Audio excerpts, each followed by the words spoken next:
WDSC. Hello. Thank you for joining us on Wildcat Athletics. I'm your host, Chris Ho.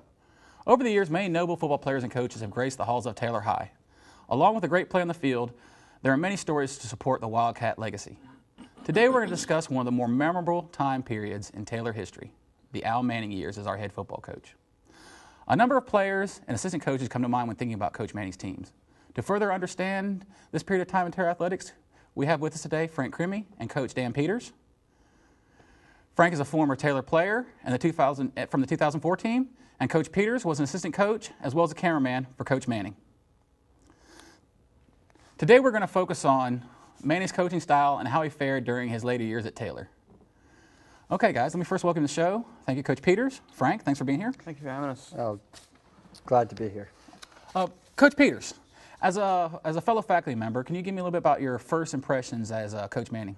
Yeah, I really didn't know what to think when I first met the guy. He seemed really tough, but at the same time he seemed kind of fair, if that makes sense. But I kind of got a sense that he was a strong leader, a guy who really knew what he wanted, and he was just a go-getter. He saw what he wanted, and he was going for it. Wonderful. And Frank, what was your first impression of Coach Manning as a player from that perspective? Well, as a player, as soon as I stepped out on that field to try out for the team, he was definitely on my boat all day, making us run, making us do everything that we could to make us a better player so we can take that next step, like all athletes want to do.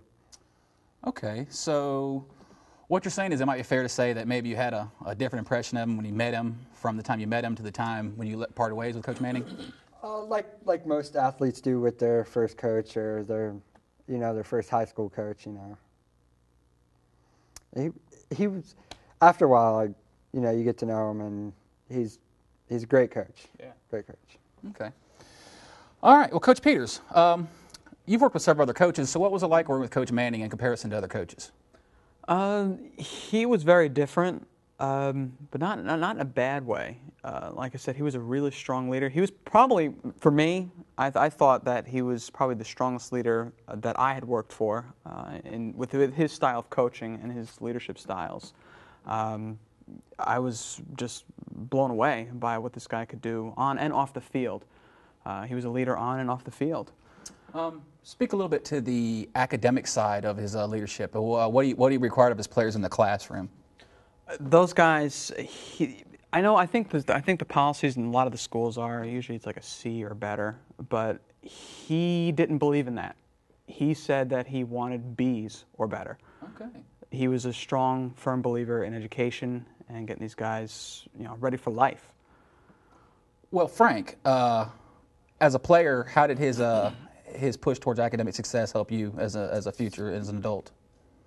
Well, after I got out of high school, graduation, I thanked him, because he set me out for a couple games, for bad academic. But it taught me if I'm going to get anywhere, I got to work hard, on and off the field, in and out of the classroom. Very good. Coach Peters, I'm going to ask you this first, and I'm going to direct it again to you, Frank. Taylor's one of the smaller schools in the area. It's a 2A school. Mm-hmm. Do you think that Taylor being a 2A school really affected Coach Manning's coaching style with the availability pool of athletes that, say, he had a smaller pool than, say, some of the 5A and now 6A schools have? Could you talk about that a little bit? I think he got right into it. He knew what he was getting into, but when he saw, there's just a small pool to pick from, I don't think that stopped him. He's one of those leaders who can just adapt into their environment and just goes for what he wants. And it was one of those situations he adapted really well, and I was really impressed by how he adapted to that. Real quickly, Frank, playing as a smaller school, playing larger schools, did that help you, hurt you?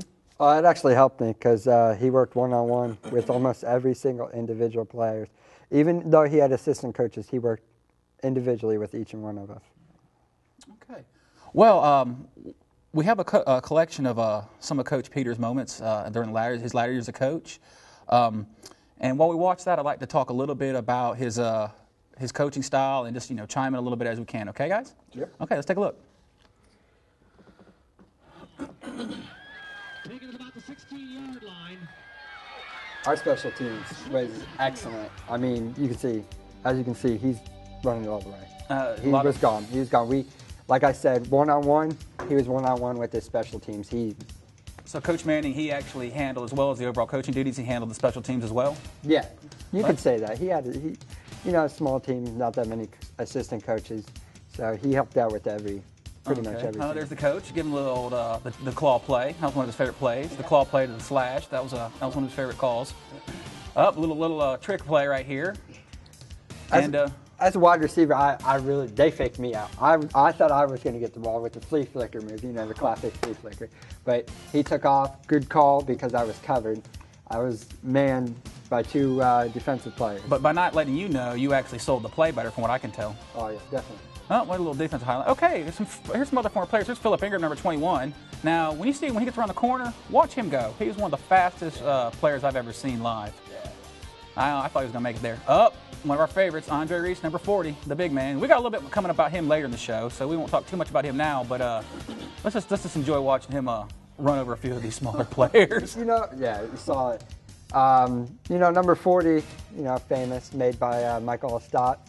Okay. Same here. All right, Damone Gilbert, number 4.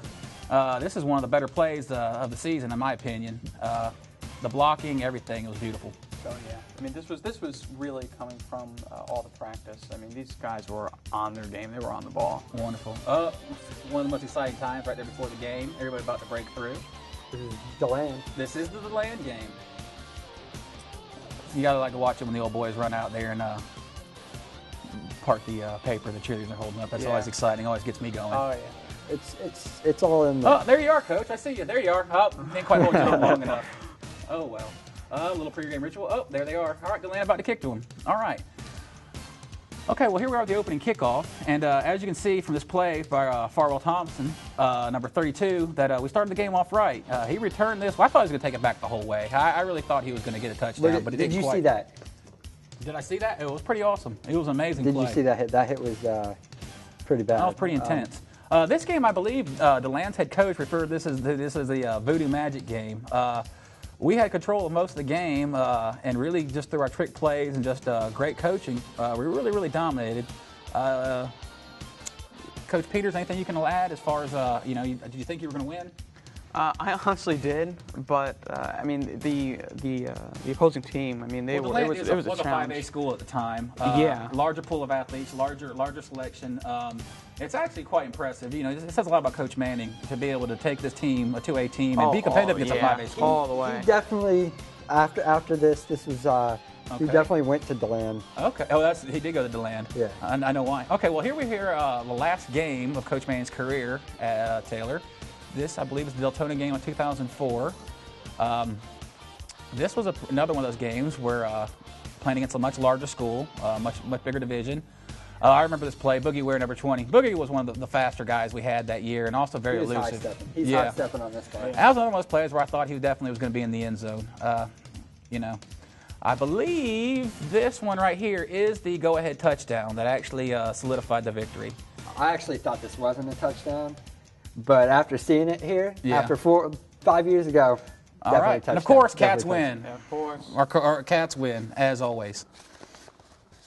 Okay. Well, as we mentioned, there's been a lot of great players, but it's really, really hard to discuss Coach Manning without mentioning perhaps his most notable player, Andre Reese. With over 5,000 rushing yards for his career, Andre still holds the Volusia County record for this statistic. Second on this list is another great Cant, somebody which we need to do another show about sometime, Antoine, the A-Train Williams, one of my favorite players growing up. And but let's talk a little bit more about Andre. You knew Andre? Yeah, I did actually. I didn't know him for very long, but I mean, I kind of worked with him a little bit during the practices and everything. Well, let's look at a little bit of Andre in action.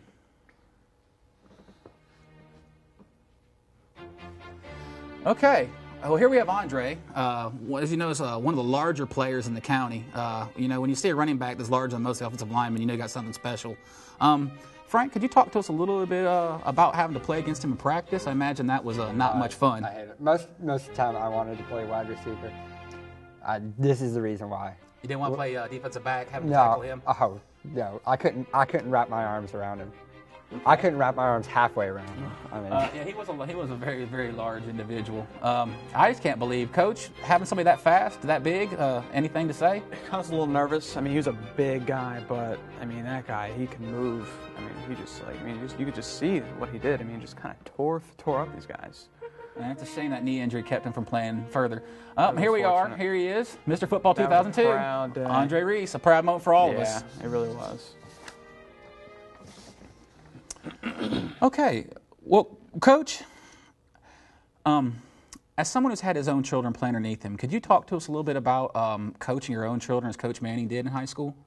Yeah, it was a little tough at first because I wasn't sure how the other team players were going to feel about it, if they were going to be favored or not. But we were really hard on those guys, as expected. I mean, we didn't want to show any kind of favoritism, but if anything, I think we were harder on them than most of the team players.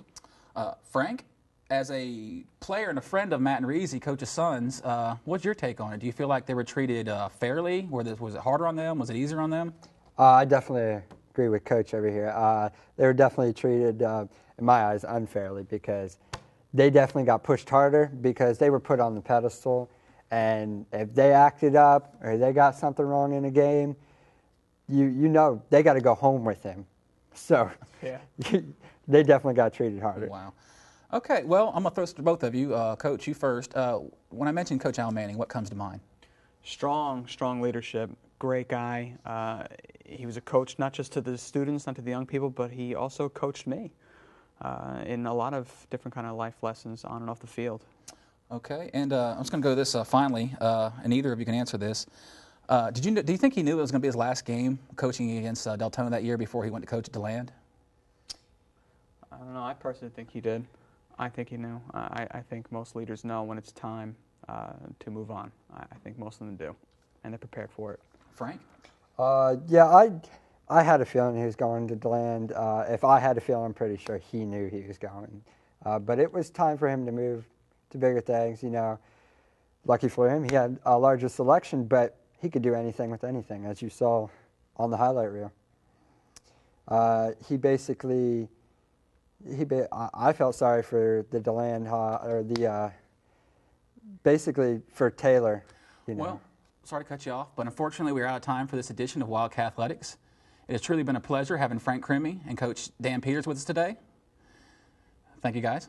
Oh, it's Thank great. you. It's great being here. And let's thank all the Wildcat faithful for tuning in. Let's end this show on a high note with some parting words from the man himself.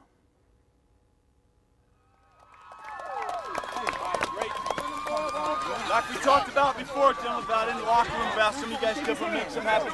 That's intensity level you have to play at to win football games. That's intensity level that you have to play at to win football games, just like that. Now, the young guys, that's what you have to learn. That's what you have to play at that intensity to win football games. The older guys, seniors I'm talking about, gentlemen, hey, I'd like to thank you. We talked about going out as a winner. That's how you go out as a winner, just like that. Thank you very much. Seems like your offensive line pushed them around pretty good. I think our offensive line, for the most part, all year has had some success. Obviously, we've been outmanned a few times. That was such a big win right there. So It didn't seem like though that they were able to stop you at all. pretty much so. And don't take anything from them. I think it was just a case of the fortunate thing about playing against some of these guys that we have been playing against, it's made us tougher. I think up front, especially. The DeLands and the Smyrna Beaches and all those guys like that. Like a front coach, it makes you tough up front, and that's.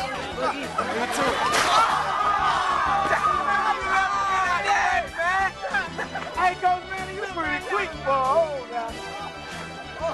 What happened? I knew what they were trying to do.